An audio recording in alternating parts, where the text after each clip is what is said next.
La recta intención, sondeando su propia y sabia naturaleza de Buda.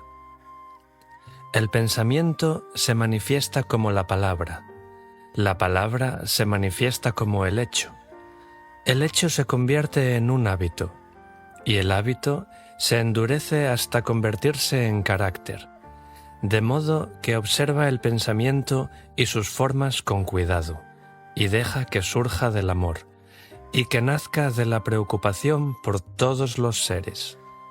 Del mismo modo que la sombra sigue al cuerpo, conforme a lo que pensamos, en eso nos convertimos. Del Dhammapada, Proverbios del Buda. Cuando contempla a las personas que ama, ¿qué desea para ellas? ¿Les desea toda la felicidad, bondad, abundancia, bendiciones y bienestar que desearía para sí? ¿Y para los extraños, qué les desea? Y en cuanto a las personas que no son bondadosas con usted o aquellas a quienes de entrada considera odiosas, ¿qué les desea a estas personas? ¿Está poseído de un sentimiento natural de afinidad con todas las personas que conoce? ¿O está tan ocupado con su propia vida que no dispone de tiempo para pensar en otros, excepto cuando le afectan directamente a usted o forman parte de sus planes? El segundo paso del noble sendero óctuple es conocido tradicionalmente como el recto pensar o la recta intención. Este paso nos habla de la posibilidad y la necesidad de utilizar nuestras mentes y nuestra firme determinación o de decidirnos a liberarnos a nosotros mismos de la ignorancia, la ilusión, la negatividad y el egoísmo. Este paso demanda de nosotros como buscadores que purifiquemos nuestras actitudes y pensamientos, que nos volvamos totalmente rectos y honrados con nosotros mismos y que al hacerlo desarrollemos una bondad permanente, una empatía y compasión hacia todas las criaturas. No podremos hallar una profunda comprensión espiritual sin desarrollar las facultades y cualidades del corazón y de la mente. Las historias que nos contamos a nosotros mismos. Es mucho más fácil hablar de la compasión y del amor universales que practicarlo. Cuando nos hallamos involucrados personalmente en una situación que provoca inseguridad, ira, resistencia o conflicto, ¿no tendemos todos a enfocarnos primero sobre nuestras preocupaciones inmediatas? ¿No nos hemos autoinvolucrado algunas veces en pensamientos absurdamente salvajes que chocan unos con otros? Veamos un ejemplo. La escena, una gran reunión en alguna zona vacacional. Ted, un escritor de 42 años, dice: «Fue encantador haberte conocido aquí. Puede que nos encontremos otra vez para tomar un café cuando volvamos a la ciudad». Ted piensa: «Parece que le gusto. Quisiera saber si le seguiría gustando tanto si supiera que después de estas vacaciones es bastante dudoso que pueda permitirme pagarle un café». Naomi, una trabajadora social de 36 años, dice: «Eso suena estupendo, me gustaría». Pero Naomi piensa: «Me parece que le gusto más antes de haberme visto en traje de baño. Probablemente debería haber pasado más tiempo en el gimnasio. Me pregunto si le gustarán los gatos. No quiero volver a salir con ningún hombre que sea alérgico a los gatos. No quiero que me ocurra como con Jaime y sus estornudos, bla, bla, bla». Todos tenemos numerosos pensamientos y preocupaciones aleatorias. Incluso parece que el aire que rodea nuestras cabezas estuviese lleno de explosiones en lugar de haber nubes, espacio y luz. Los maestros del Dharma se refieren a veces a la corriente de la conciencia de una persona con una mente no adiestrada, la mayoría de nosotros, la mayor parte del tiempo, como una corriente continua de ilusión. Esta corriente continua la construimos a través de años o de vidas, siguiendo un pensamiento habitual distorsionado y profundamente confuso. Pensamos demasiado y, sin embargo, sabemos y comprendemos demasiado poco. El encuentro escenificado entre Ted y Naomi nos muestra cómo la mayoría de nosotros tiende a crear todo el tiempo escenarios fantásticos en la cabeza. Ted y Naomi son en realidad personas decentes, bondadosas, pero en este momento están pensando únicamente en ellos mismos. Ted está preocupado de no ser lo suficientemente atractivo para interesar a una mujer. Naomi está preocupada de que Ted no la vuelva a llamar nunca más y se acuerda de las dificultades que tuvo con un antiguo amigo. Por más benignos que puedan parecer los pensamientos de Ted y Naomi, revelan también el grado de autoabsorción en el que nos hallamos sumidos la mayor parte del tiempo, aun cuando pensemos que no lo estamos. Observe cómo las reglas de autoabsorción rigen los pensamientos e intenciones de cada uno de nosotros. Cuando vemos en la televisión al presidente hablando acerca de los impuestos, no pensamos ¿qué significa eso para mí? Oímos que se está abriendo un nuevo centro comercial e inmediatamente nos ponemos a pensar en el acontecimiento en términos de nuestros intereses, su influencia en el valor de nuestras propiedades, en cómo nos puede afectar respecto al tráfico y en nuestras necesidades como consumidores. Todo lo vemos a través del filtro de nuestras preocupaciones personales. La primera pregunta que nos solemos hacer ¿es eso bueno o malo para mí y los míos? Incluso cuando estamos haciendo algo para los demás, ¿no solemos esperar algo para nosotros mismos? Un proverbio tibetano dice que los pensamientos y los conceptos son ilusiones. La conciencia es sabiduría. La autoabsorción actúa como un velo de ilusión que distorsiona todo. Muchas personas tienen nociones preconcebidas de sí mismas ante todo aquello que hacen, incluso aunque no se den cuenta de ello. Si nuestros pensamientos reflejan inseguridad, no solemos pensar que la inseguridad la generan esos mismos pensamientos. Por ejemplo, no soy suficientemente bueno o nadie me comprende. ¿O por qué me tiene que suceder siempre esto? ¿O por qué tiene tanta suerte esa otra persona?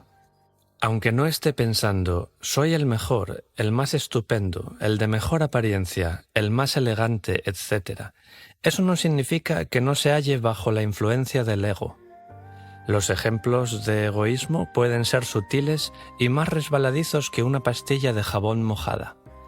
La autonegación, por ejemplo, es simplemente una forma disimulada de egoísmo. Siempre resulta tentador utilizar nuestros pensamientos para hacernos sentir bien acerca de lo que vayamos a hacer, por medio de la racionalización de toda clase de argucias a través de la autojustificación. Nos tomamos una copa más de la cuenta, luego conducimos de regreso a casa diciéndonos a nosotros mismos que en realidad esta vez no importa y que no lo volveremos a hacer.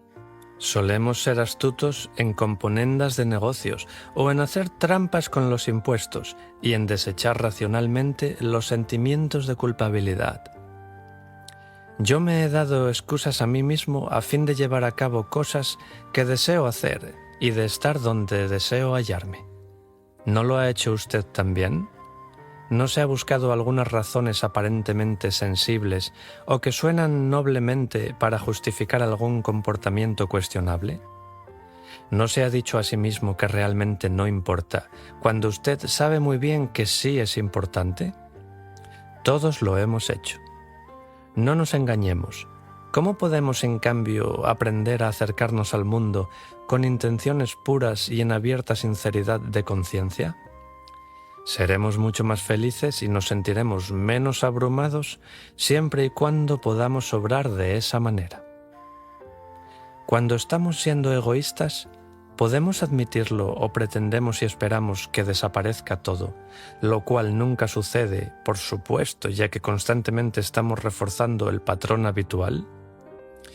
¿Podemos reconocer el costoso lado malo de nuestra autoabsorción?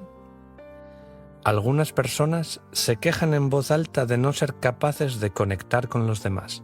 Sin embargo, a veces se muestran tan narcisistas y absortas en sí mismas que se les hace difícil conectar con casi todo el mundo. En lugar de ver a los demás, ¿no se están relacionando principalmente con sus propias necesidades ilusorias y con sus proyecciones egocéntricas? Para encarnar el Dharma tenemos que aprender a liberarnos del autoengaño y ser honrados con nosotros mismos, así como con el resto del mundo. Este nivel de honradez requiere atención consciente, discernimiento, inteligencia emocional, autoconocimiento y una sincera atención interna. Su futuro, su karma, su dharma descansa sobre los pensamientos e intenciones a los que da forma en el presente, de manera que mantenga los ojos bien abiertos. Todo depende de la motivación y de la intención. Lo que se dice a sí mismo acerca de cualquier situación refleja desde dónde ha partido. Todo comienza en su cabeza, con lo que se dice a sí mismo. Algunas veces nos quedamos tan enganchados en nuestras historias habituales que perdemos el sentido de quiénes y cómo éramos antes de que apareciera en la pantalla del televisor la película o la comedia de esta semana. Una pregunta budista clásica es: ¿quién era usted y qué aspecto tenía antes de que nacieran sus padres? Reflexionen sobre esto durante un momento. Es un doblegador de la mente capaz de lograr quebrar la cáscara del huevo de la ignorancia. Podríamos encontrar nuestra identidad, quiénes y qué somos, en niveles mucho más profundos que en los aspectos externos, en las apariencias y en nuestra propia personalidad. En este mismo instante, deténgase, haga unas cuantas respiraciones y baje el volumen del incesante diálogo interno de su cabeza. Para despertar necesita llegar totalmente hasta donde se encuentra, volver a conocerlo todo, como si lo hiciera por primera vez, hasta estar por completo aquí y ahora, como se suele decir, no situarse por encima del momento desempeñando su propio Dharma. Esté aquí y ahora, exactamente en este momento. Deténgase. Abandone todo y permítase a sí mismo llegar completamente aquí, donde se encuentra. Este es el punto de arranque y también la meta. Entre ellos dos, el origen y la meta, la tierra y el fruto, se encuentra el camino. Habite por completo en el momento presente. Vale la pena hacerlo. Deje que el Buda respire a través de usted. El Dharma purifica al karma, trasciende el dogma y disuelve la oscuridad y los obstáculos. Un momento de reflexión genuina puede dispersar un largo tiempo de ignorancia y confusión. Los maestros del Dzogchen dicen que nuestras mentes están tan confundidas con la ignorancia y con pensar bajo la ilusión que nos hemos olvidado de nuestra perfecta naturaleza de Buda, de nuestros corazones más tiernos, ricamente dotados con sabiduría y compasión. Los niños parecen haber nacido a veces con esta clase de actitud natural amorosa. Recuerdo que cuando era niño deseaba que todos fueran felices. Por supuesto, la palabra todos quería decir las pocas personas de mi mundo inmediato, mis padres, mis hermanos y el resto de mi familia. Cuando éramos niños muy pequeños, ¿no deseábamos todos nosotros lo mejor para todo el mundo? Pero, ¿qué sucedió entonces? En mi caso, recuerdo lo mucho que me incomodaba si algo molestaba a alguna persona perteneciente al precioso círculo de nuestra pequeña familia. Realmente pensaba que todos deberían sonreír siempre y estar contentos. ¿Por qué no? Pero a medida que fue transcurriendo el tiempo, la vida pareció volverse más compleja y aquella sencillez infantil me la fue eliminando la sociedad. En un mundo que con frecuencia significa poner más énfasis en la competencia y en la explotación que en la compasión, en la colaboración y en el beneficio mutuo, ¿no nos ha sucedido esto a la mayoría de nosotros? ¿Puede alguno de nosotros sinceramente decir que deseamos la felicidad de los demás en igual medida que deseamos nuestros propios placeres y bienestar? ¿Acaso no solemos ir un paso más adelante y experimentamos negatividad hacia los demás? Desgraciadamente, en muchos ambientes excesivamente competitivos, por no decir hostiles, se percibe con frecuencia que con el fin de que una persona triunfe, algún otro tenga que caer. Y los pensamientos poco bondadosos y las malas intenciones comienzan a ensombrecer y a oscurecer nuestras actitudes positivas naturales. ¿Quiénes entre nosotros no han sentido el impulso de celebrar o por lo menos sonreír ante la mala fortuna de alguna otra persona o ante su caída en desgracia? Con frecuencia parece como si el otro tipo es la persona que se interpone entre usted y lo que usted desea. ¿No ha intentado nunca ganarle la partida a otra persona en la escuela o en el tráfico, en el trabajo o en una cola? ¿Quién no lo ha hecho? ¿No hemos sido educados para ser competitivos, para luchar y ganar, para ser más importantes, para ser los primeros? Este espíritu competitivo es muy admirado por algunos. Obtener el mejor trato para nosotros, conseguir el mejor espacio para aparcar, conseguir la mejor puntuación. Tratar a los demás como enemigos naturales, empujar, desplazar, hacer lo que tenga que hacerse. Salir adelante, yo primero. Por mucho que nos detengamos a juzgar tal comportamiento, existen ocasiones en las que todos sentimos este impulso. ¿Cómo y cuándo podremos reconvertir nuestra actitud competitiva de ganar, perder, hacia una que sea ganar, ganar? La recta intención, el segundo paso en el noble sendero óctuple, nos pide que invirtamos por completo estas actitudes del ganar y obtener. Le sugiere al buscador espiritual que nuestro interés más elevado es ser menos egoístas. Cuando nuestras energías son arrebatadas por pensamientos de yo o los míos, no honramos ni a nuestra dignidad humana ni a nuestra innata naturaleza de Buda. El Dharma insta a los buscadores a desarrollar una visión no egoísta del mundo, porque la realidad es que todos estamos interconectados. Nuestros destinos están entremezclados. Se requiere toda una comunidad de seres humanos para lograr un Buda. Visualizando su mundo como un campo de Buda. Una técnica de meditación que se adapta totalmente al mundo de hoy se encuentra incorporada en la transformación y autovisualización tántrica tradicional. La meditación tiene por finalidad ayudar a transportar su yo y su mundo ordinarios hacia la dimensión del cuerpo de Buda, en un palacio de Buda, dentro de los campos de Buda, donde sus pensamientos son los pensamientos del Buda, su mundo es el mundo del Buda y usted ve un Buda en todos a quienes conoce. Como un ser supremamente iluminado, el Buda tenía una visión realista, libre de egoísmo y compasiva del mundo. También usted puede participar en semejante mundo. Pruebe lo siguiente. Cuando esté sentado, siéntese como un Buda. Sea un Buda. Cuando esté de pie, manténgase como un Buda. Sea un Buda. Cuando camine, camine como un Buda. Sea un Buda. Cuando piense, piense como un Buda. Deje que el Buda respire a través de usted.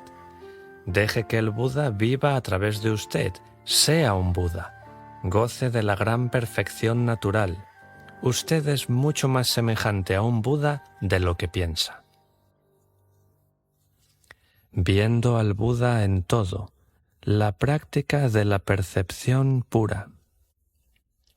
Usted no es el único Buda dormido o el único santo amnésico del entorno. Ver a los demás como Budas es algo que se enseña en las prácticas del Vajrayana como el cultivo de la percepción pura o de la perspectiva sagrada. La pura percepción se refiere a la visión interior. Sirva como ejemplo todo lo que los amantes de las mascotas pudieran querer pensar de algún perro que conocen. El cartero puede ver a ese perro como un terrible enemigo. Un pariente alérgico puede verlo como una sucia bola de polvo. Un niño lo puede ver como su mejor amigo. Su propietario puede verlo como una bendición angelical y un oasis de lealtad incondicional, y como una relación ganar-ganar que existe en su vida. El Dharma nos enseña que todos los seres tienen la naturaleza de Buda, incluyendo a ese perro. ¿Puede ver al perro y percibir su naturaleza de Buda? ¿Puede mirar a los ojos de alguien y ver la naturaleza de Buda? ¿Puede mirar a alguien a quien teme o que ha sido poco bondadoso con usted y ver la naturaleza de Buda? La pregunta es, ¿cuán amplios podemos ser para incluir a todos y cada uno de forma incondicional en nuestros corazones amorosos?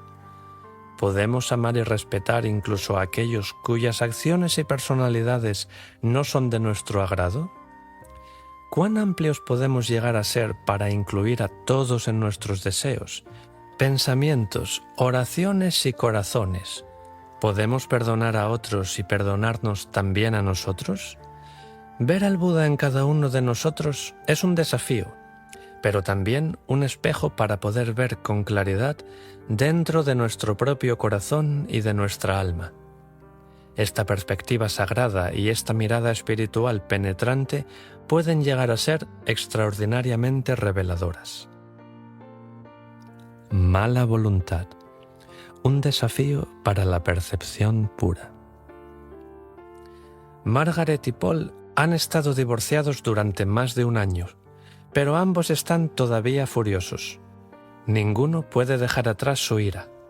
Ninguno se puede librar de las recriminaciones y de los recuerdos de infelicidad. Continúan todavía tratando de herirse el uno al otro donde les duele. Algunas noches, al ir a acostarse, Margaret no puede dejar de cavilar acerca de las muchas formas en que ella cree que Paul la traicionó. Se siente tan alterada que no sabe qué hacer con su resentimiento, e incluso acaricia la idea de una venganza. Cuando Paul se despierta pensando en algunas de las cosas que Margaret le ha dicho, piensa en todas las cosas que le podría haber contestado y que realmente la hubiesen herido y dolido. Han pasado siglos desde que el Buda les presentó a sus discípulos los 5 desafíos primarios que era probable que tuviesen que enfrentar en su camino espiritual. ¿No es extraordinario que estemos todavía enfrentando los mismos obstáculos e impedimentos? Uno de los desafíos principales para el desarrollo de intenciones intachables o bodhicitta, la mente-corazón despierta, es el impedimento de la mala voluntad, de la enemistad o de la negatividad. Enfrentarse a este desafío en el mundo de hoy requiere de una actividad continua. Hay demasiadas cosas potencialmente molestas. Creo que es importante recordar que no existe nada en el Dharma que le exija que nunca se sienta enfadado. La ira es una emoción humana, no desaparece automáticamente. Por otra parte, tiene su propia lógica, su propia inteligencia y función. Si no manifiesta su ira y si se la traga frecuentemente, va a causarse una enfermedad. Enfrentarse al desafío de la mala voluntad no tiene que ver con negarse, reprimir o suprimir la ira. Se refiere a estar al día con la ira y con otras emociones, experimentándolas y liberando su energía, de momento en momento, en lugar de almacenarlas todo el tiempo. Se refiere a no cargar con preocupaciones o a sentirse culpable, o a hacer que su ira se vuelve hacia el interior, sintiéndose por ello deprimido y desolado. Idealmente debemos ser capaces de ser sensibles y lo suficientemente conscientes no solo como para sentir la vida totalmente, sino también para poder sentirse por completo libres. ¿Ha estado alguna vez ante una situación en la que ha sentido que alguien lo ha tratado sumamente mal y no ha podido olvidarse de ello? ¿Siguió deseando alguna clase de solución o de compensación? Quizá esto continuó durante tanto tiempo que se sintió fuera de control y en lugar de canalizar simplemente su ira y su enfado, permitió que estos sentimientos se convirtieran en sus incómodos compañeros. El Dharma no le dice que vuelva su ira hacia adentro. La sabiduría budista lo alienta a contemplar estas situaciones de forma realista, que experimente libremente y con sensibilidad, que deje de aferrarse y que transforme su actitud. Ahora mismo, mientras miro por la ventana, un grupo de ciervos se han reunido alrededor de un poco de maíz que mi vecino ha echado sobre la nieve. La mayoría está comiendo pacíficamente, pero 2 de ellos se muestran celosos y están empujando a los otros fuera, mientras tratan de conseguir una porción mayor para ellos. Observe a los animales detenidamente y se dará cuenta que entre las bestias surgen los celos, la mala voluntad y también la compasión. El reino animal posee sus madres Teresas y también sus Calígulas. Piense acerca de los perros que ayudan a cuidar a los minusválidos físicos. Los entrenadores de animales reconocen que algunos perros son abiertamente más compasivos que otros. Los conductistas de animales pueden aportar historias sorprendentes de delfines, elefantes y gorilas compasivos. En sus enseñanzas, el Buda habló acerca del recuerdo de sus vidas pasadas. Las escrituras dicen que comenzó su camino hacia la iluminación durante una vida en la que era un toro en uno de los reinos infernales. Arrastrando una carreta, sintió compasión por el animal que tiraba de la carreta junto a él, porque era más débil. Cuando le dijo al demonio a cargo de este particular reino infernal que querría tirar del carro solo, el demonio se puso tan furioso que lo golpeó en la cabeza con su tridente, matándolo en el acto. Así, el Buda, al colocar las necesidades de otros antes de las suyas, comenzó su camino hacia la iluminación perfecta y hacia la budeidad. Esta es una lección sobre la compasión. En un nivel muy sutil, pero no menos real, cada vez que usted se ve en uno de los lados de la valla y ve que hay alguien más del otro lado, está siendo tentado por el reto de la mala voluntad. Si empatiza con ellos, si trata de ver a través de sus ojos, podrá encontrarse milagrosamente del mismo lado. La mala voluntad, dejada por sí sola, puede escalar fácilmente hasta convertirse en medianía de espíritu, ira o rabia, y a veces incluso ni siquiera darnos cuenta que se están produciendo esos cambios. Trabajar para encarnar un bodhicitta inegoísta y altruista y caminar el sendero del Mahayana es vivir la regla de oro. Cuando los astronautas visitaron la Luna o viajaron por el espacio, muchos comentaron la experiencia transformadora de mirar hacia la Tierra y verla como una totalidad, sin divisiones, sin fronteras ni países, sin guerras. Solamente un orbe azul del tamaño de un pulgar sobre un cielo negro. Nosotros solos juntos aquí, sobre la nave espacial Tierra. Intenciones purificadas. La compasión como medio de vida. Toda la felicidad que hay en el mundo proviene de pensar en los demás, y todo el sufrimiento proviene de la preocupación consigo mismo. Santideva. Cuando era niño, recuerdo haber escuchado a los adultos hacer referencia a que algunas personas poseían buen corazón. No estaban hablando de los practicantes de ejercicios aeróbicos. En todo el mundo, tener buen corazón hace referencia a alguien que es compasivo y posee un espíritu amoroso, bondadoso y generoso. En el lenguaje tibetano, compasión se traduce como nobleza o grandeza de corazón. Una frase que incluye una sabiduría y un discernimiento francos, así como una empatía, carencia de egoísmo y una bondad abundante. El arquetipo más elevado de la compasión en el Tíbet es el gran Buda del amor incondicional, conocido como Chenrezig. Aunque en el Tíbet al Buda de la compasión, Chenrezig, se le asigna el pronombre masculino él, el arquetipo es intrínsecamente andrógino y abarca el sagrado principio femenino junto con el sagrado principio masculino. El nombre Chenrezig posee diversos significados, incluyendo el de ojo compasivo que ve con el corazón, o alguien que cuida y mira por nosotros. Chenrezig es considerado como el protector nacional del Tíbet.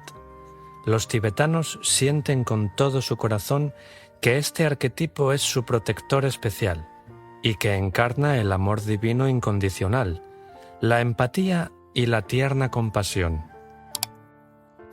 Normalmente, el primer mantra tibetano que escuchan o aprenden los occidentales es el mantra de Chenrezig Om Mani Padme Hung. Este mantra se traduce literalmente como «La joya se halla en el loto», lo que significa que la sabiduría y la compasión, las joyas que todos buscamos, se encuentran inherentemente dentro de todos nosotros, como puras semillas que florecen y se despliegan dentro de nuestros tiernos y desprevenidos corazones. Aquello que buscamos, eso somos. Om Mani Padme Hung, comúnmente llamado el mantra de las 6 sílabas, puede ser legítimamente denominado el mantra nacional del Tíbet. Permanentemente en los labios de los tibetanos, las 6 sílabas crean un sonido constante de trasfondo donde quiera que uno viaje. La gente común, los adultos y los niños, que sostienen sus malas haciendo girar las ruedas de oración, lo susurran mientras efectúan sus tareas cotidianas. Por su parte, los lamas lo entonan en forma de oración, como parte de sus prácticas y visualizaciones contemplativas y meditativas. Om Mani Padme Hung es el mantra del Dalai Lama. Fue el mantra de Kalu Rinpoche y de toda Karmapa. Pues a todos estos grandes maestros se los considera reencarnaciones o incorporaciones en la tierra del trascendente Buda de la compasión. Casi todos los que han pasado algún tiempo con maestros como estos lamas Buda coinciden en afirmar que portaban su atmósfera espiritualmente despierta, donde quiera que fueran. El mantra de la meditación de las 6 sílabas, Om Mani Padme Hung. Para entrar en la dimensión sagrada del sonido del afecto amoroso, lo único que necesita es pararse un momento. Hágalo ahora mismo. Tómese un descanso, tome aliento. Visualice la imagen amorosa más genuinamente exaltada de amor incondicional y de compasión que pueda imaginar. Puede ser el Buda, Sambhava, Tara, Jesús, María, un santo particular o un arcángel, o su propio maestro o guía espiritual. Dirija hacia esta imagen pensamientos de gratitud, de devoción, de confianza, de fe y de aprecio. Con este pensamiento o imagen en su mente, entone el Om Mani Padme Hung suavemente, regularmente. Utiliza este mantra de amor y compasión para suavizar, para tranquilizar, para aquietar su mente, su energía y su espíritu. Utilícelo para disolver cualquier dureza o constricción que exista en su corazón, para fortalecer y liberar su temple. Cántelo una y otra vez, despertando ante la presencia de ese ser exaltado, que es la realidad sagrada o dimensión espiritual. Sienta dónde se encuentra, lo que es y quién puede llegar a ser. Permita que se disuelva todo dentro de esta corriente susurrante, de esta especie de sonido repetitivo, a manera de cántico que es el mantra de la gran compasión.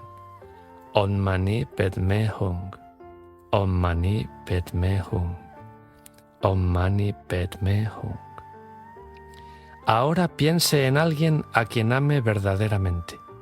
El cónyuge, un niño, un padre, un amigo, una mascota y extiéndales a ellos su amor incondicional y su empatía. Y luego haga lo mismo con unas cuantas personas más.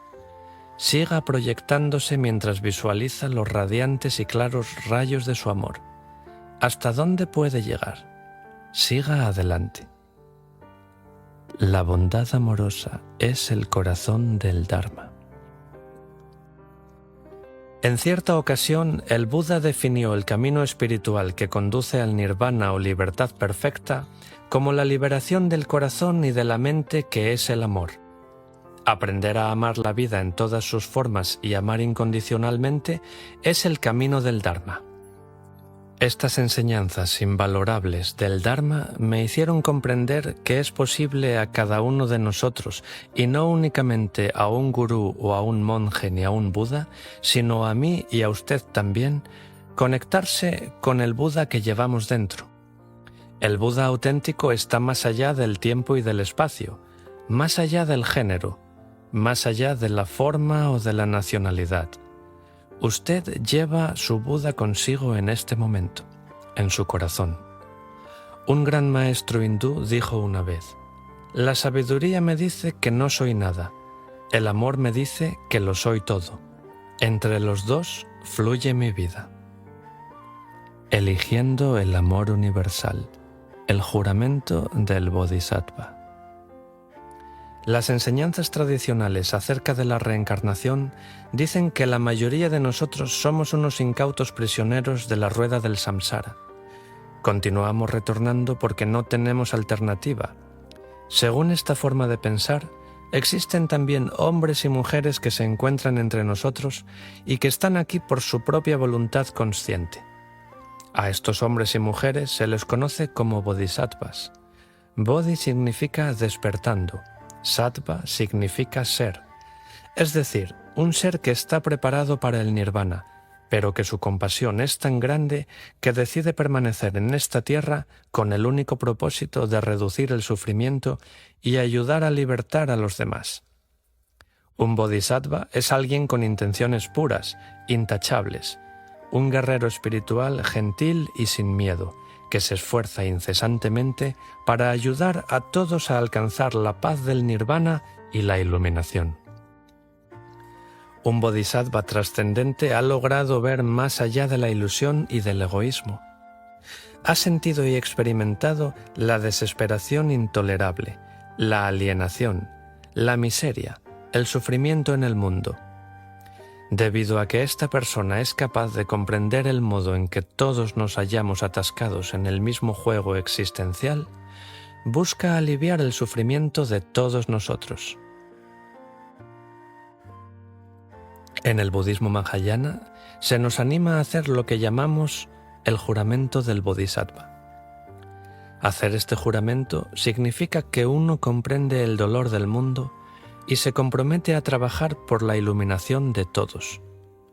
Esto significa que todas las personas, que todas las criaturas, incluyendo todos los habitantes del aire y del mar, insectos, pájaros, moluscos, delfines, ballenas y tiburones, todos los pequeños ojos brillantes de las oscuras selvas, así como todas las pequeñas alimañas que se arrastran, que trepan y que zumban, tratando de entrar en su casa para picarle o destruir sus pertenencias. Piensa en lo que deseas y date cuenta que todos los seres desean y necesitan las mismas cosas, pero ellos las están buscando de modo diferente. Si se dispone a hacer el juramento del Bodhisattva, se tendrá que comprometer en los siguientes términos. Los seres sensibles son innumerables, juro que los liberaré. Las ilusiones son inagotables, juro que las trascenderé. Las enseñanzas del Dharma son ilimitadas, juro que las dominaré. El camino iluminado del Buda es insuperable, juro que lo adoptaré. Esta es una afirmación de 4 líneas que los miembros del Sangha cantan y prometen cada día. Hacer el juramento del Bodhisattva significa que al menos por un momento uno puede pasar de largo ante sus propios problemas y preocupaciones y elevar su mirada espiritual hacia el logro universal. En el momento que afirme esa gran intención, trabajar para el bien de todas las criaturas vivientes, tanto si es o no capaz de seguirla tan perfectamente como pudiera desear, se le llamará Bodhisattva, un hijo de los Budas. Cuando ocurre esta epifanía, se regocijan todos los Budas. Las escrituras dicen que tan pronto como usted hace ese juramento del Bodhisattva para realizar la iluminación y aliviar el sufrimiento universal, todos los Budas, Bodhisattvas, Devas, ángeles y guardianes del Dharma aplauden y comienza a llover flores celestiales y néctar divino. Es como si lograra hacer una canasta o metiera un gol. Tan poético como esto pueda parecer, siento en lo profundo que es verdad en un sentido espiritual. Usted mismo puede seguirlo a medida que se abre un poco más al gozo del despertar espiritual. También dicen las escrituras que cuando el juramento del Bodhisattva ha echado raíces en su corazón, todo lo que usted realiza es beneficioso, incluso roncar, dormir y cepillarse los dientes. Dicen también que cuando un Bodhisattva se da vuelta durante su sueño, se despiertan algunos seres. Incluso si esto es una metáfora, continúa teniendo el significado de que esta mente que despierta y esta aspiración por la iluminación son extraordinariamente importantes. Bodhicitta, la mente iluminada del Bodhisattva. De entre todas las vastas divisiones de las enseñanzas del Buda, Bodhicitta es la quinta esencia misma. Bodhicitta es la protección suprema ante el mal y las malas acciones. Bodhicitta repele el daño de los reinos inferiores. Bodhicitta abre el camino supremo de la liberación. No te distraigas, no te distraigas. Practica el Bodhicitta. No te confundas, no te confundas. Practica el Bodhicitta. No cometas errores, no cometas errores. Practica el Bodhicitta. Nyosul Khenpo Rinpoche, de un cántico de iluminación espontáneo. Bodhicitta significa el corazón-mente purificado y totalmente desarrollado. Este es el corazón, el alma misma de la iluminación. Practicar el Bodhicitta significa cultivar todas las cualidades innatas propias y seguir el camino del despertar. La distinción primaria entre una mente que vive en la ilusión y la mente iluminada es principalmente una diferencia entre la estrechez y la abertura, entre ser de mente estrecha o ser de mente abierta. Cuanto más restringida y estrecha sea su actitud, tanto más centrado en el ego es usted. Cuanto más abierta sea su actitud, más consciente es usted del bienestar de todos los demás. De modo que el camino completo desde un ser sensible ordinario hasta el budado es la apertura gradual de su corazón y de su mente. La enseñanza total del Dzogchen, la enseñanza total del Vajrayana, el gran vehículo conocido como Mahayana, se basa en vivir el Bodhicitta volviéndonos más iluminados y ayudando a los demás en todo lo que hacemos. Al realizar el sufrimiento, deseamos intuitivamente terminar con él en todas partes, no solamente en nuestro propio entorno, sino en todas partes. Deseamos terminar con el dolor, no solamente con el dolor en nuestras vidas, sino en las vidas de todos los demás. Es obvio que el juramento del Bodhisattva se trata de una empresa de gran magnitud. Pudiera parecer incluso que imaginarlo queda más allá del alcance de nuestras mentes, ya que se trata de no dejar de realizar el trabajo espiritual hasta que no exista más sufrimiento en el universo. Es una intención inmensa e ilimitada. Afortunadamente, solo tenemos que dar un paso cada vez. ¿Cómo podemos comenzar? Comenzamos aquí y ahora, tratando de purificar nuestros pensamientos y nuestras vidas, de modo que podamos ayudar y no hacer daño a otros. No es necesario que para ello utilicemos palabras rebuscadas como bodhicitta o bodhisattva. en nuestros propios idiomas occidentales también pueden encontrarse palabras que funcionan. ¿Qué le parecen los términos altruista, compasivo, de buen corazón, de corazón cálido, empático, virtuoso, bondadoso? Si el bodhicitta no nos aparece de forma que podemos comprenderlo, ¿con qué clase de práctica espiritual nos hallamos involucrados? Si la práctica espiritual no funciona, si el Dharma no nos da lo prometido, ¿para qué sirve? No tenemos que creer en el Dharma, en la reencarnación, en la iluminación o en cualquier cosa explícitamente religiosa o esotérica para comenzar a esforzarnos en la práctica del bodhicitta como forma de vida. Como dijo el Dalai Lama, somos visitantes de este planeta. Pertenecemos aquí durante 90 o 100 años como mucho. Durante ese periodo debemos de tratar de hacer algo bueno, algo útil con nuestras vidas. Tratar de estar en paz con nosotros mismos y ayudar a los demás a compartir esa paz. Si contribuye a la felicidad de otras personas, encontrará la verdadera meta, el verdadero significado de la vida. Sus pensamientos dan forma y definen su experiencia. ¿Cómo aplicamos las intenciones intachables al mundo ordinario en el que solemos percibir que a nuestro alrededor unos se comen a los otros? Un bodhisattva verdadero posee intenciones puras hacia todos y hacia todo. No existe egoísmo, no hay neurosis, no hay asperezas ni actividades ocultas. Este es el ideal que todos nos esforzamos por cultivar cuando hacemos el juramento altruista e inegoísta del bodhisattva. Esto es lo que esperamos alcanzar a medida que trabajamos sobre nosotros mismos e iniciamos la purificación de nuestras intenciones.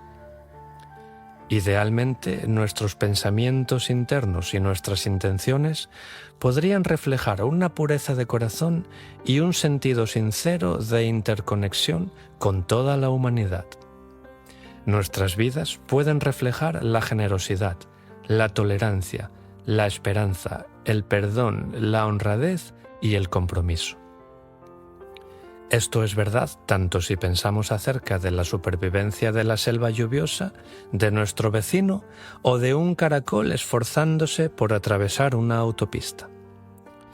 A veces es más fácil sentir esta pureza de intención de mente elevada hacia el mundo como una totalidad que hacia aquellos que están en el entorno inmediato. Tomemos por ejemplo a Ana.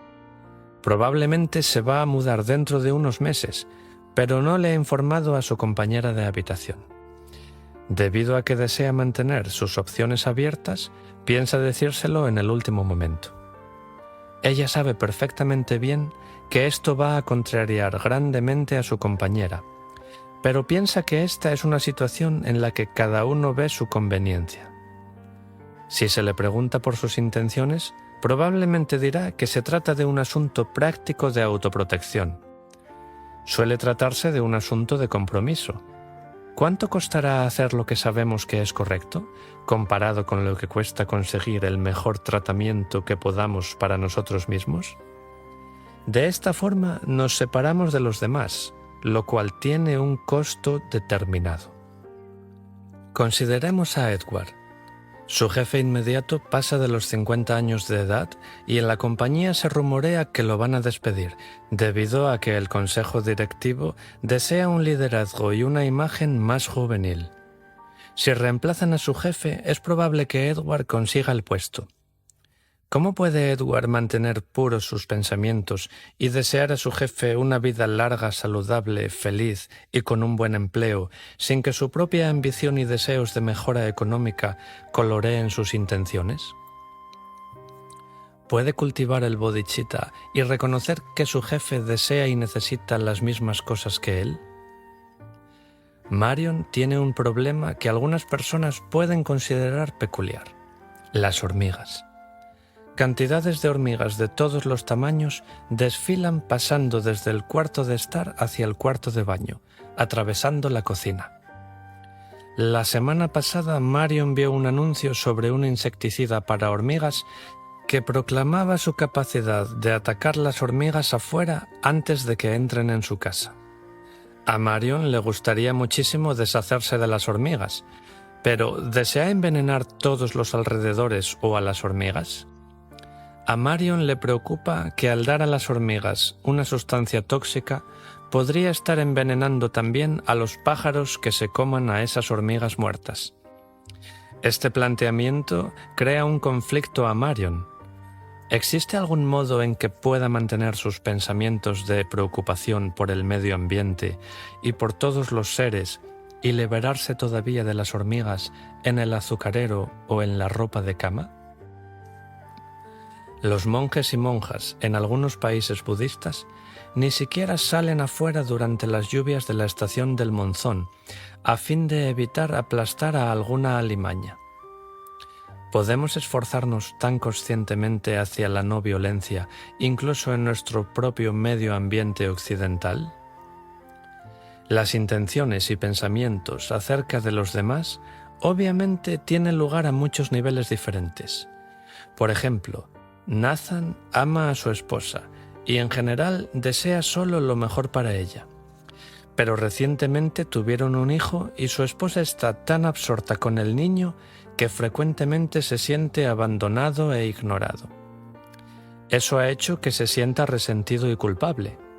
Era más divertido cuando el matrimonio significaba gozar juntos los dos. Ahora está comenzando a significar algo diferente. Algo que parece más conectado con la responsabilidad y la obligación que con la diversión. Algunas veces estos sentimientos ahogan sus buenas intenciones hacia su esposa y hacia su hijo recién nacido y prefiere irse fuera de casa. Nathan necesita detenerse y quedarse quieto consigo mismo, a fin de poder aclarar su situación. En forma semejante a lo que ocurre cuando uno deja de revolver y agitar el agua del río y el barro se detiene, surgiendo entonces la claridad intrínseca, si Nathan pudiera dejar de luchar y de tironear con irritación de los nudos de su propia relación enmarañada, habría más espacio para que las cosas tomaran su propio cauce y para que se le aclarase lo que a la larga le interesa realmente a él.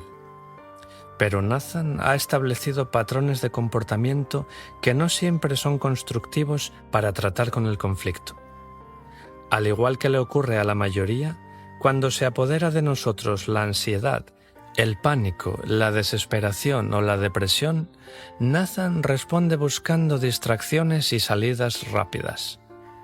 Algunas personas recurren a los carbohidratos, a los chocolates, a emborracharse o a las tarjetas de crédito para hacer compras compulsivas.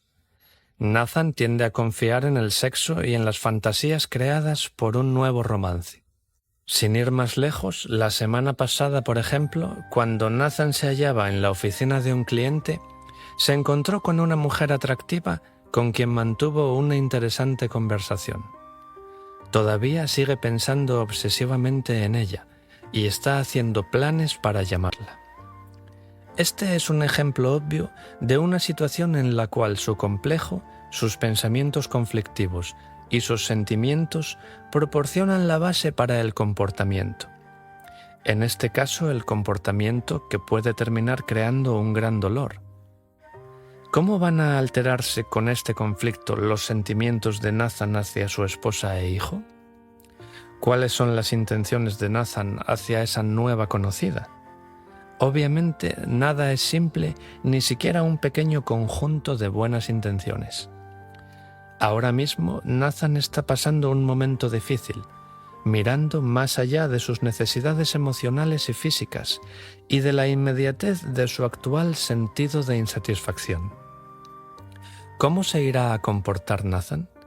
Todo depende. ¿Podrá ser sincero consigo mismo? ¿Puede poner el bienestar de otros antes que el suyo propio? ¿Puede ser sabio? ¿Puede ser amoroso? Verdad y amor en todo lo que hacemos. No es una tarea fácil pasar desde un punto de vista egoísta y centrado en el ego hacia otro de apertura, amor y compasión. Vivir una vida de amor cordial y amplio, de perdón, de paciencia y de aceptación requiere mucho trabajo interior.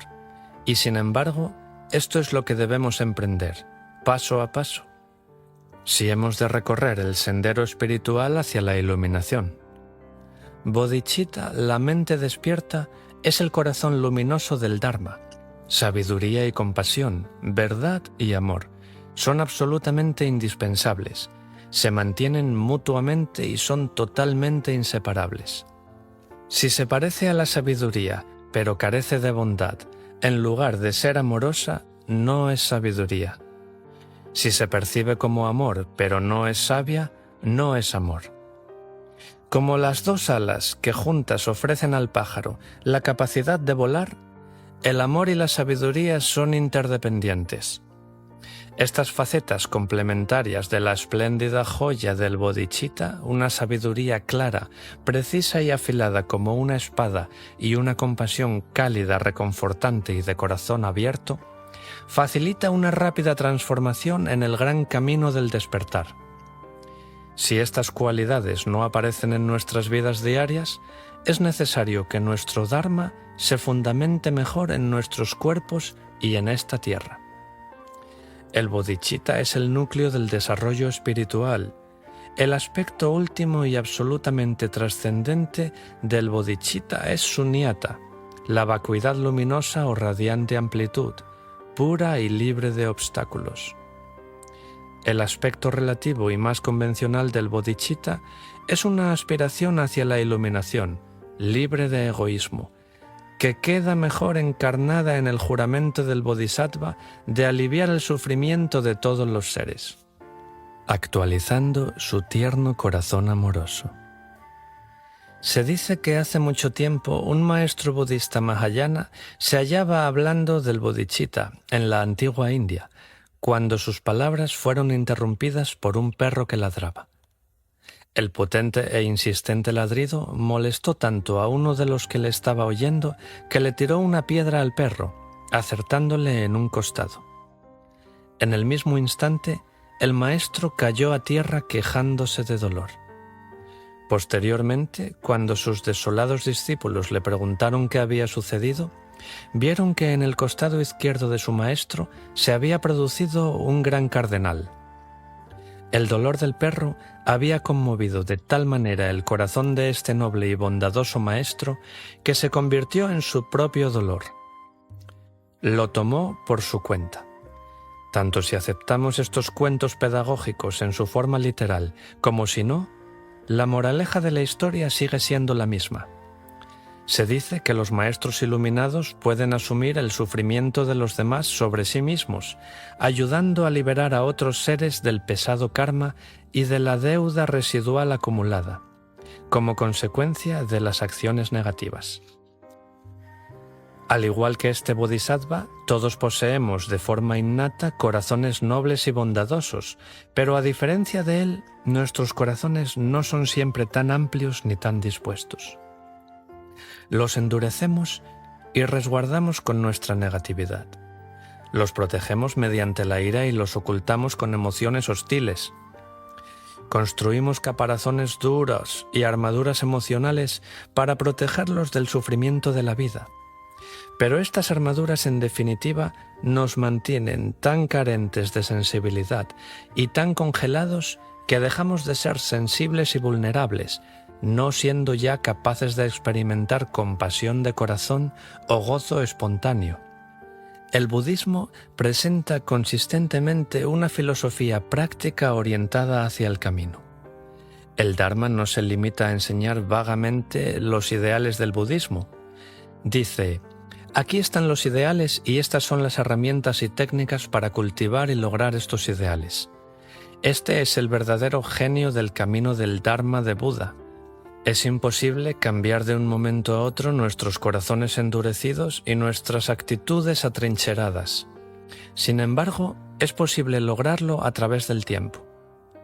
El Dharma presenta un método de hágalo usted mismo, de gradual transformación de la mente y apertura del corazón, que lleva a los pensamientos lejos de la autoabsorción narcisista y de la sobrepreocupación con las ansiedades personales y los acerca hacia el amor altruista y entrañable por el entretejido universal del ser.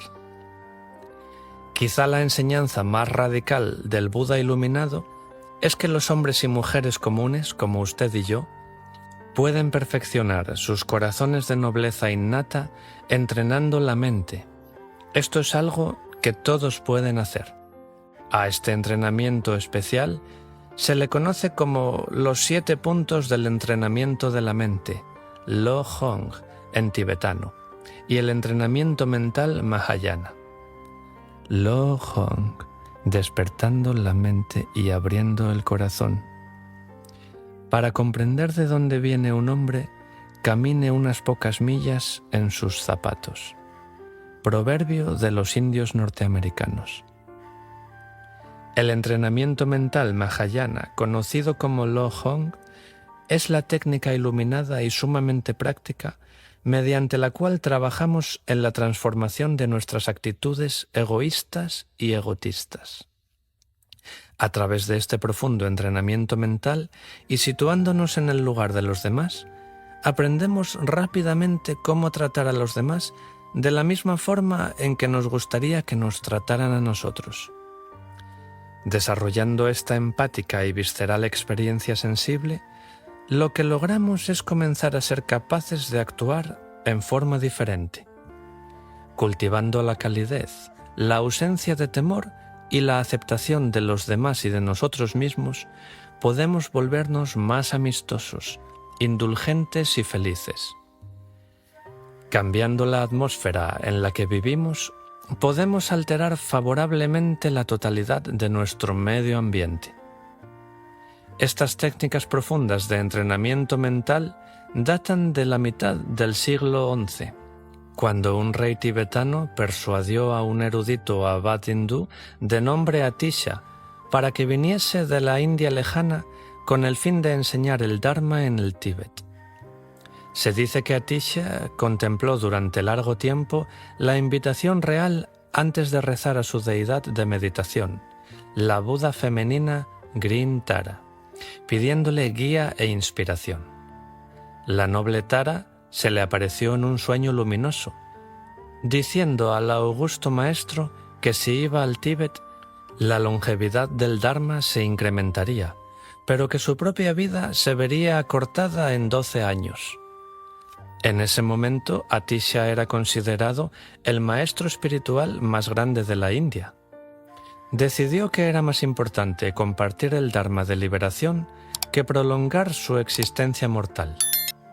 A la edad de 60 años, viajó a pie desde las planicies de la India a través de los difíciles pasos montañosos del Himalaya en el Nepal, hasta el nevado techo del mundo, el Tíbet, donde pasó los últimos años de su vida transmitiendo sus enseñanzas oralmente. Finalmente falleció en el Tíbet conforme había predicho Tara. 100 años después de la muerte del maestro Atisha, un monje llamado Geshe Chekawa se hallaba en su celda cierto día y percibió en ese lugar algunas líneas en verso escritas sobre pergamino. Estas líneas decían: «Dad todo el beneficio y la ganancia a los demás, y aceptad de forma no egoísta toda la culpa y la pérdida». En ese lugar y en ese momento, Geshe Chekawa se comprometió consigo mismo a encontrar al maestro que había escrito esas líneas tan inspiradas. Pero cuando trató de hacer averiguaciones, nadie en el pueblo sabía de dónde había venido tal escrito. De modo que Geshe Chekawa se lanzó a una búsqueda espiritual, y al ir de un lado para otro preguntando a todos cuantos encontraba, vino a dar con un leproso que le dijo con autoridad que Atisha, el maestro que había escrito ese proverbio, había fallecido ya. El maestro Atisha, sin embargo, tenía un discípulo llamado Laiman Drom, a quien todavía podía hallar. Geshe Chekawa, decidido a aprender todo lo que pudiese acerca de esas maravillosas enseñanzas, se puso en camino. Cuando Geshe Chekawa encontró finalmente al discípulo de Atisha, le preguntó de inmediato qué importancia tenían aquellas 2 líneas. De acuerdo con la tradición de enseñanza oral, Geshe Chekawa recibió la siguiente contestación: tanto si crees esto como si no, tanto si te gusta como si no, tienes que practicar esta enseñanza si deseas alcanzar la iluminación. Esta declaración sorprendió a Geshe Chekawa y no obstante la verdad que había en ella resonó en su corazón. Permaneció con el discípulo de Atisha, Lyman Drom, durante 12 años, haciendo de aprendiz ante el maestro y estudiando y practicando todas las enseñanzas de entrenamiento mental. Al principio Geshe mantuvo estas enseñanzas cerca de su pecho. Luego se acercaron a él algunos leprosos mendicantes y sintiendo que tenía una deuda kármica de gratitud hacia el leproso que le había ayudado, comenzó a enseñarles. Pronto empezaron a circular rumores de que estos leprosos estaban siendo curados en cuerpo y espíritu. La gente comenzó a bromear acerca de que el lugar donde vivía Geshe Chekawa era como una enfermería. Y ocurrió otra cosa sorprendente. El cínico hermano mayor de Geshe Chekawa, que había sido extremadamente escéptico y nunca había practicado el Dharma, experimentó un cambio en su corazón.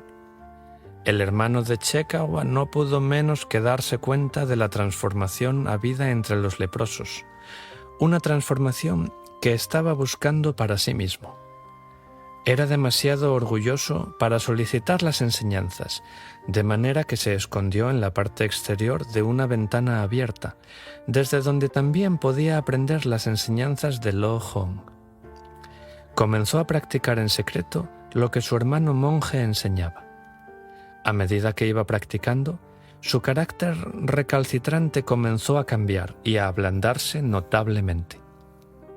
Geshe Chekawa se sorprendió mucho al percibir el cambio que había experimentado su hermano. Si había tenido efecto en su hermano, podía tener efecto en todo el mundo. Esto inspiró a Geshe Chekawa a comenzar a escribir todas las enseñanzas del Lo Hong.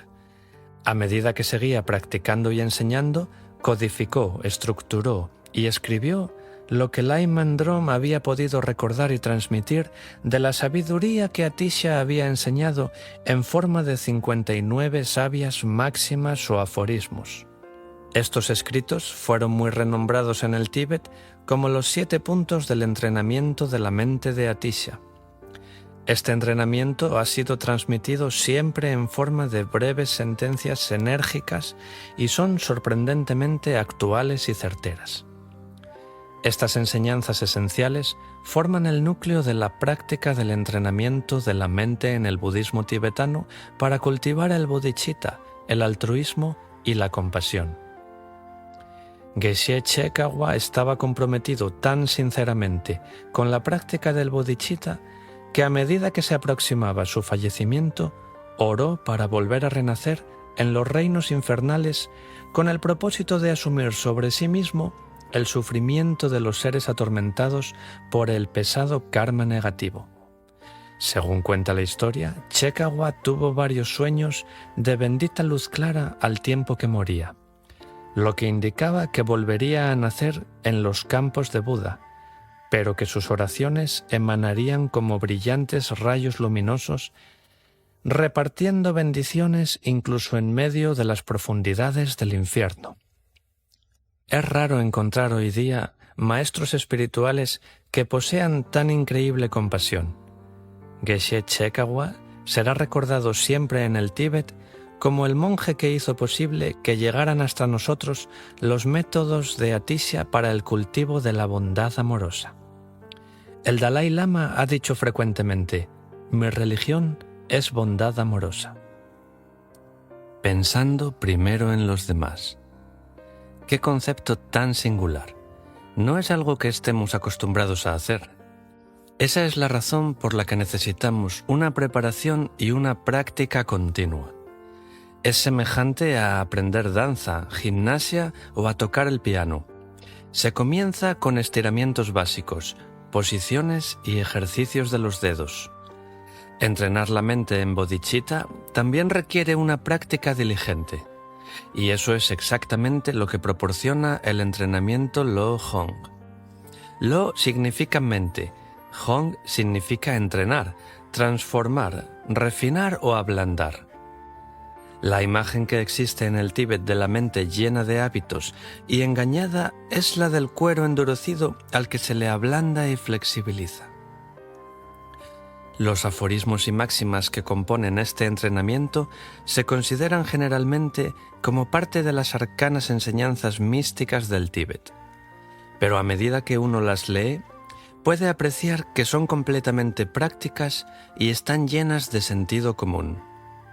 Cultivar y adoptar estas intenciones verdaderamente purificadas forma parte de la sabiduría innata que todos llevamos dentro. El desafío es integrarlas gradualmente en nuestro ser total, cuerpo, palabra y mente, y vivir cada vez más de acuerdo con ellas a través de lo que uno hace. Igual que un mal trabajador echa la culpa a sus herramientas, así un bodhisattva débil suele estar tentado de echarle la culpa de sus imperfecciones a las circunstancias difíciles de la vida. Estas máximas me han ayudado a mantener los ideales y valores del bodhicitta en la mente. Siempre que la vida parece haber conspirado para empujarme o arrastrarme fuera del centro. Todos afrontamos regularmente situaciones que desafían nuestra capacidad para sentir amor y compasión universales. Pensemos en los atascos de tráfico, en el caos del mundo, en compañeros de cuarto descuidados, en el hambre del mundo, en las parejas que no desean comprometerse, en el caos político. Tanto si está pensando en un dictador cruel, como en un patrón exigente, en un niño hiperactivo o en una pareja o examante obstinados, no siempre resulta fácil vivir conforme al corazón del bodhicitta. He aquí algunas máximas que he encontrado particularmente útiles. Considera todo como si fuese un sueño. El texto primitivo original dice: observa que todos los fenómenos son como sueños y examina la naturaleza de la conciencia no nacida. Las cosas no son como parecen ser. No se deje engañar por las apariencias. El secreto alquímico encarnado en el budismo es que nada es absolutamente real. Todo es efímero, ingobernable y hueco.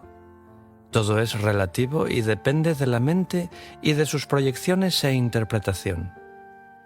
La diferencia radica en cómo nos relacionamos con las cosas. Esto no significa que todo existe únicamente en la mente, como algunos idealistas suelen afirmar. No significa que nada importa en absoluto, como sugieren los nihilistas, ni tampoco significa que todas las cosas son meras proyecciones de la mente, porque por la misma razón uno podría afirmar que la mente es una proyección de todas las cosas. Lo que significa es que todo es impermanente, interdependiente, tan maleable como el plástico blando. La realidad no es fija. Si uno altera la situación global, la atmósfera o la temperatura, todos los acontecimientos se verán afectados. Si transformamos cualquier aspecto o parte del mandala universal, el holograma cósmico y todos los aspectos se verán afectados. La presencia de mente o conciencia innata es la bisagra sobre la que giran todas las cosas.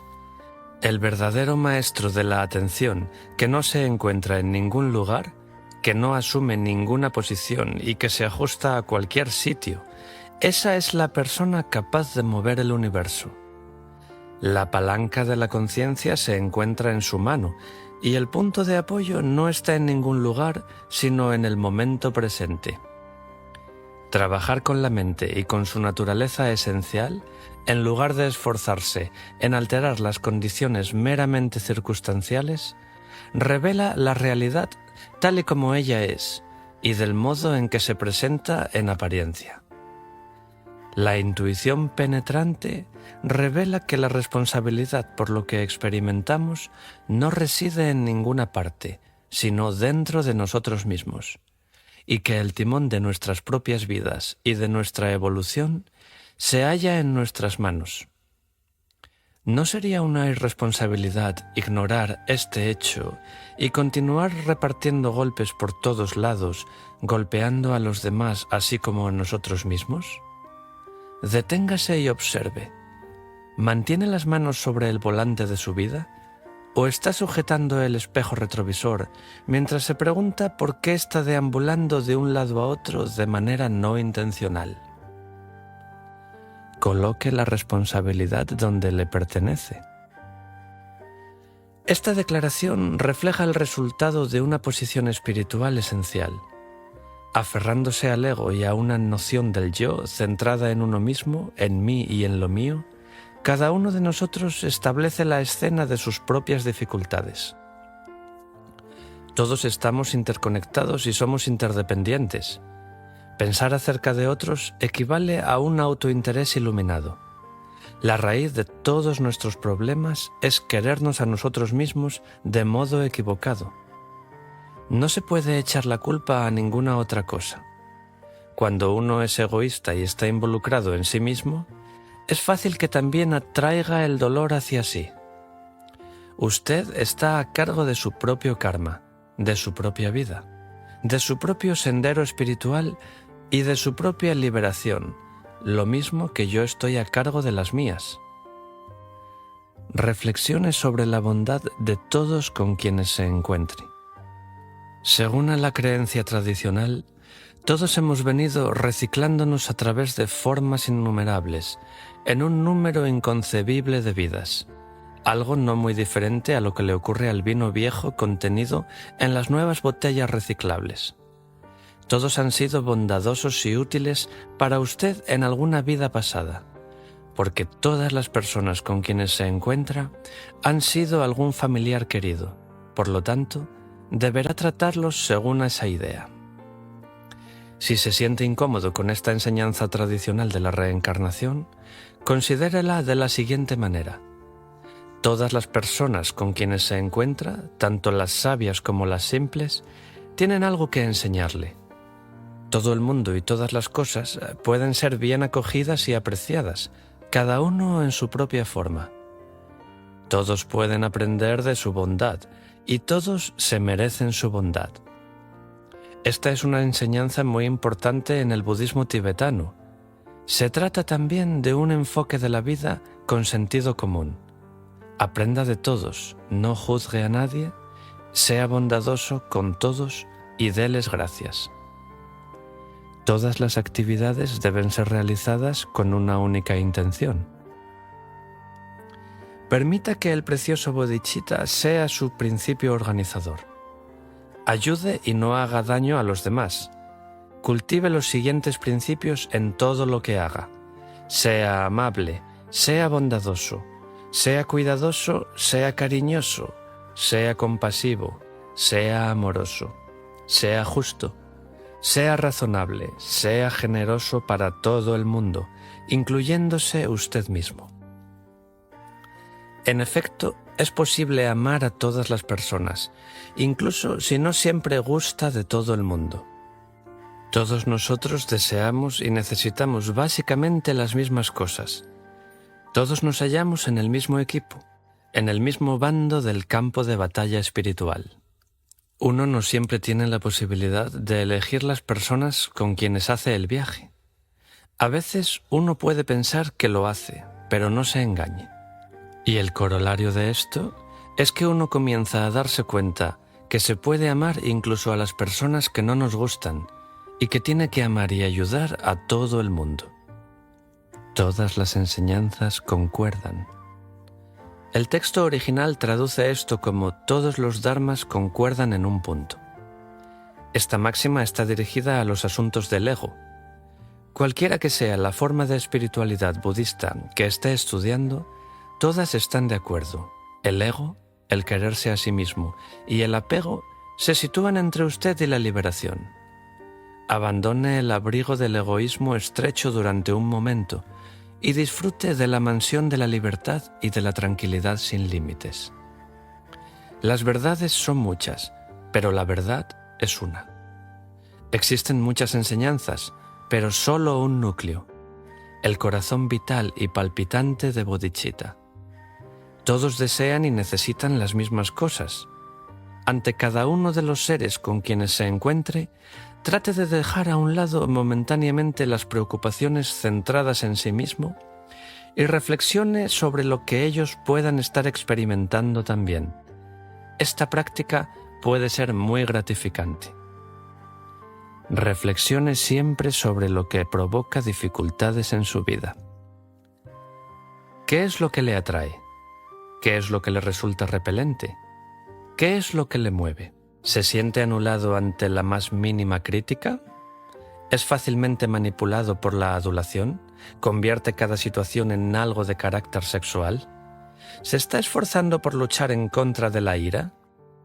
Reflexionar sobre lo que le motiva le ayudará a profundizar más en el desarrollo de la ecuanimidad y del desapego espiritual. Tome un cuaderno y, comenzando con los 5 impedimentos, como lo señala el Buda, procure ver cómo estos impedimentos tratan de crear obstáculos a su desarrollo espiritual. No transfiera su responsabilidad a los demás. Harry Truman dijo: «Aquí se para el indio». Las gentes apreciaron su fortaleza al ser capaz de soportar sus cargas. Esta máxima constituye un recordatorio para todos nosotros, para que no carguemos nuestras culpas sobre los demás ni eludamos la responsabilidad.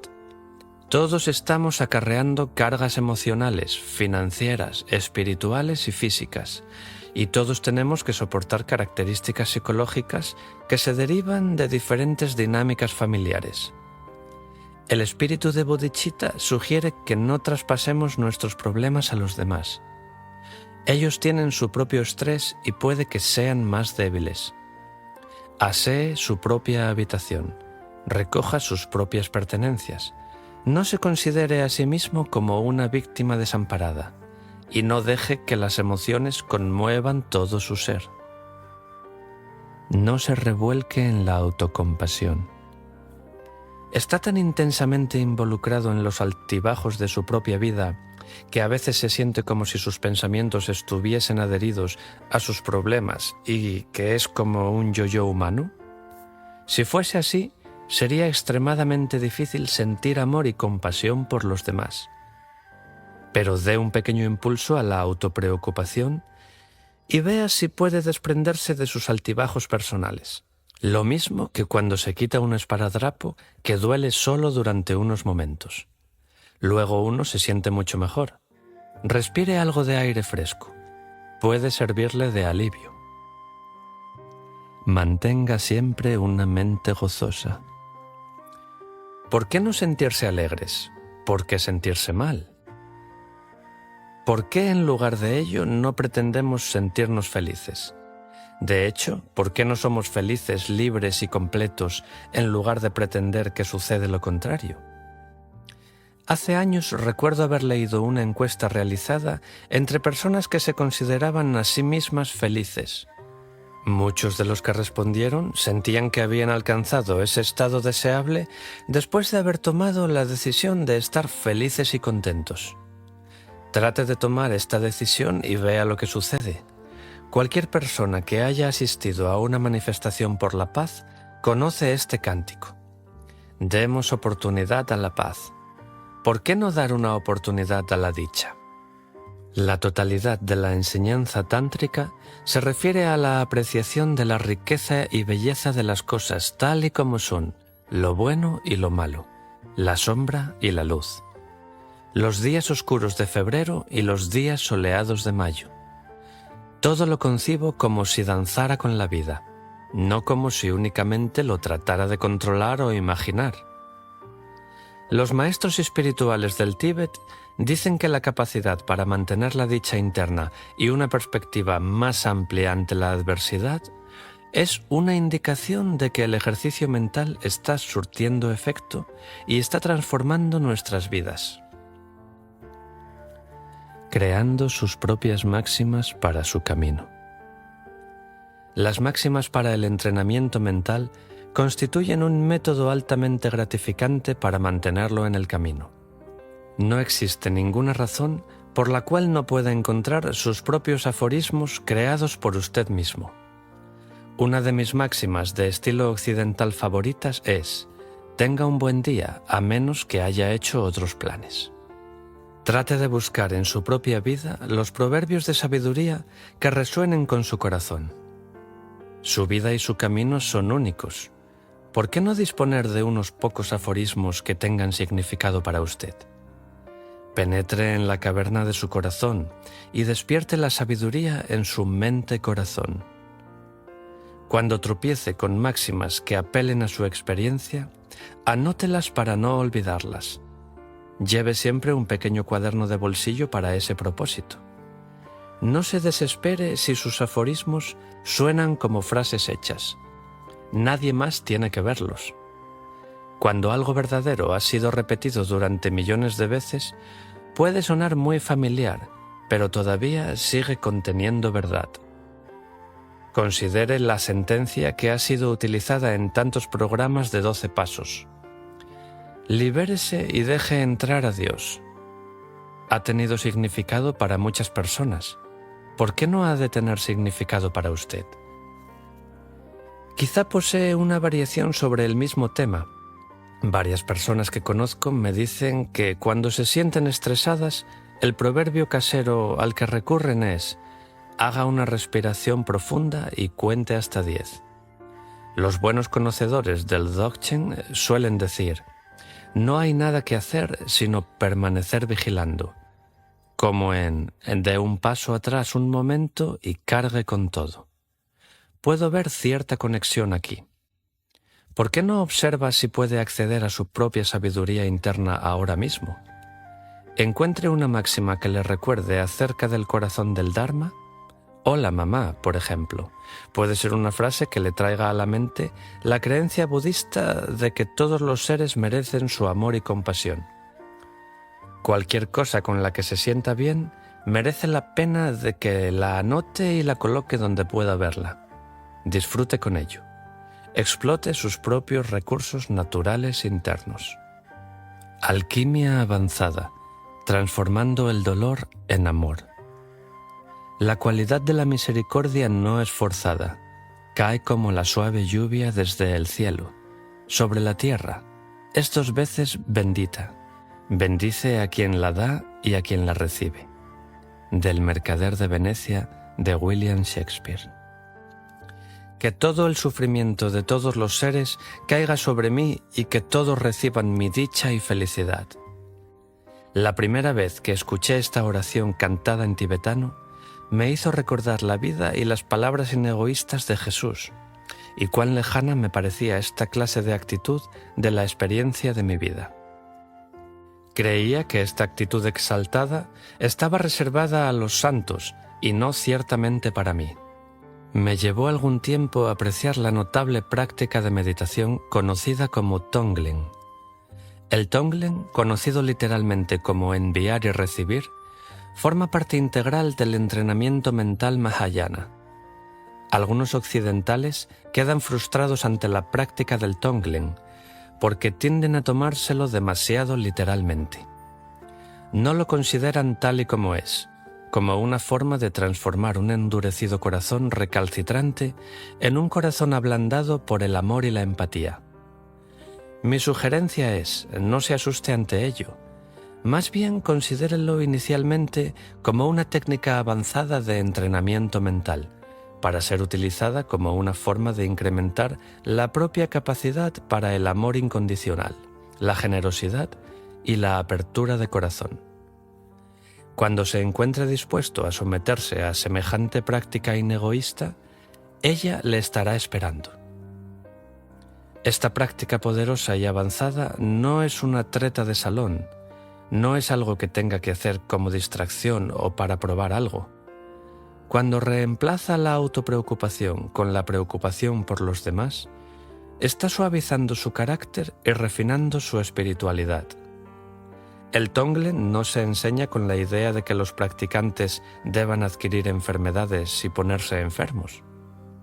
Se enseña como un modo de descubrir e invertir nuestros hábitos condicionados del apego a las circunstancias deseadas y de la aversión a todo aquello que no se desea. El Tonglen, el asumir cargas sin sentirse cargado, constituye una lección sobre la liberación del autoapego y sobre la transformación del egoísmo en amor. Durante siglos, los practicantes avanzados del Tíbet han utilizado el enviar y tomar como una forma de liberarse, soltarse y disolver las barreras entre el yo y los otros, transformando las actitudes centradas en sí mismo. Por ejemplo, si se halla en medio de una situación difícil, no espere que el Tonglen se lo resuelva en el momento, pero le puede ayudar a cambiar su punto de vista y en el proceso a cambiar la totalidad de la atmósfera. Esto funciona realmente. La meditación Tonglen, cambiándose a sí mismo por otros. Se nos pide que lleguemos a esta meditación del enviar y tomar con una actitud de extraordinaria compasión y amor por todo. Piense en todo el sufrimiento del mundo. ¿No sería maravilloso ser capaz de tomar todo este dolor y convertirlo en felicidad, en salud, en bienestar? ¿No merecería la pena que pudiera abrir su corazón, aceptando el sufrimiento y ser capaz de transformarlo en amor y bondad? Hagámoslo ahora. Comience por aceptar su propio ser. Muchos maestros recomiendan que comience la práctica del enviar y tomar consigo mismo. Para realizar esto, considérese simplemente como si estuviera dividido en dos partes. Una parte es amor y compasión, la otra necesita amor y compasión. Visualícese a sí mismo como que es capaz de devolver amor, cariño y aceptación a su propio ser. Le recomiendo encarecidamente que comience su práctica del enviar y tomar con pensamientos sobre su propio ser, su vida y su viaje. Cuando trate de generar compasión por todos los seres, es esencial recordar que usted es uno de ellos. Tiene que ser fuerte, tener confianza y aceptarse a sí mismo antes de que pueda aceptar a los demás. Utilice el Tonglen para perdonarse a sí mismo por aquellas cosas por las que se siente culpable, inadecuado o responsable. Utilice el Tonglen como una sanación espiritual y regrese a la totalidad y a la bondad a través de esta práctica de curación plena de inspiración. Como dijo Lao Tse, cuando te aceptas a ti mismo, el mundo entero te acepta. Extienda su amor y aceptación hacia los demás. Después de haber templado su propio corazón con amor, extienda el círculo de seres por los que siente amor y compasión. Comience con quienes se encuentran cerca de usted, sus padres, su familia, sus hijos y sus amigos. Extienda gradualmente ese círculo hasta que sea capaz de incluir en él tanto a amigos como a enemigos. Finalmente, extienda su círculo de compasión hasta que perciba que todos los seres en el mundo se sienten amparados y sanados por la ternura de su amor. Cambie felicidad y amor por sufrimiento y dolor. Comience la práctica del Tonglen relajándose y centrándose usted mismo. Regrese a sí mismo, vuelva al momento presente. Para comenzar esta práctica, acuérdese durante un momento del bodhicitta tal y como lo entiende, presencia pura, siendo ello mismo. Contemple el cielo y vuélvase consciente de la vacuidad. Todo está vacío, como un sueño. Pero no es igual que una habitación vacía. Es un espléndido día luminoso y el sol llena todos los rincones. Despierte a la presencia última y disuélvase en la vacuidad luminosa del momento. Ábrase a la infinita e ilimitada amplitud y sumérjase en ese despertar total. Disfrute de esta gran perfección natural, de las cosas tal y como son. Cabalgue sobre la palpitante respiración. En la meditación Tonglen, usted sigue su propia respiración. Cabalgue sobre su respiración, cabalgue sobre su respiración. Concéntrese. Siga la inhalación. Siga la exhalación. Inspire por la nariz.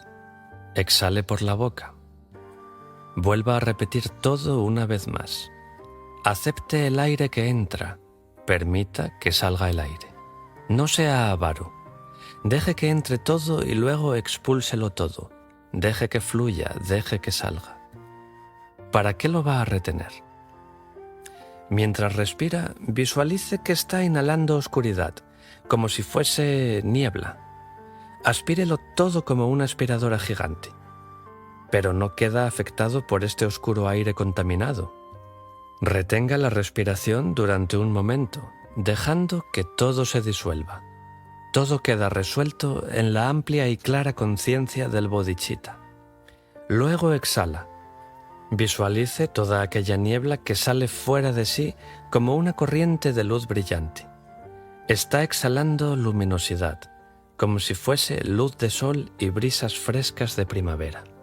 Medite sobre el enviar y recibir alternos y comienza tú mismo a recibir. Esta es una de las máximas de Atisha, tomada de los 7 puntos del entrenamiento de la mente. La práctica comienza inhalando sus propias emociones conflictivas, su propio karma negativo y sus propias dificultades. Un momento de transformación. Luego exhale, a medida que visualiza cómo toda esta negatividad sale en forma de una corriente de felicidad y dicha. Continúe exhalando e inhalando, conduciendo su respiración, mientras comienza a empatizar con los problemas del mundo. Inhale toda la oscuridad, la enfermedad, la infelicidad. Inhale, que todas las dificultades, dudas y temores del mundo sean absorbidos en la naturaleza vacía de mi mente. Exhale, que todos los seres reciban toda mi felicidad, mi fe y mi coraje. Una actitud sanadora. Según como pensamos, en eso nos convertimos. La meditación Tonglen se realiza con la esperanza de sanar nuestra propia actitud y devolverla a la totalidad, así como sanar los males del mundo. Nos ayuda a adiestrarnos para estar presentes ante las situaciones difíciles y a aportar principios más esclarecidos a la vida cotidiana, sin excesiva reacción. A través de la práctica del Tonglen, podemos cambiar la atmósfera total. Podemos liberar y disolver el dualismo entre la luz y la oscuridad, entre lo bueno y lo malo, entre lo positivo y lo negativo, entre las circunstancias deseadas y las no deseadas. Nos cargamos con lo malo y nos deshacemos de todo lo que es deseable. Realizamos esto como un ejercicio de generosidad, trascendencia y desapego. Cuando uno comienza esta práctica por primera vez, puede experimentar algunas dificultades en el momento de intentar visualizar la entrega de todas sus ventajas, sus pertenencias y deleites, ofreciéndolo todo a la gente que le disgusta, así como a la gente por la que siente cariño. Pero al cabo del tiempo, esto cambiará.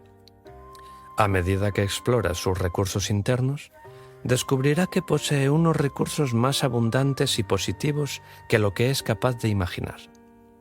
Elévese hasta las infinitas riquezas espirituales de su innata naturaleza de Buda, compasiva y sabia.